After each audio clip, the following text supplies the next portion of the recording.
Assalamualaikum, saya Hidayah. Saya nak cerita sikit lah pengalaman kawan saya. Dia mengadu pada saya lah. Dia cakap anak dia ni selalu batuk, asma dan guna nap. Dia cakap anak dia selalu guna nebulizer itulah.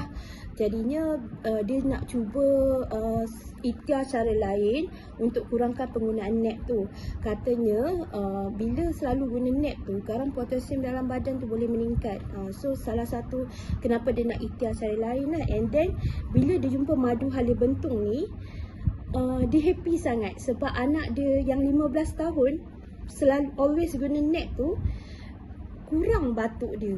Dia macam kahak-kahak dalam paru-paru dia tu mudah, tak tahulah nak cakap macam mana, tetapi dia cakap dia happy sangat bila anak dia ni kurang batuk lepas amal madu halia bentung ni.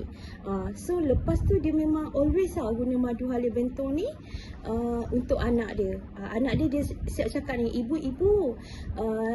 nanti beli lagi madu halia bentung ni.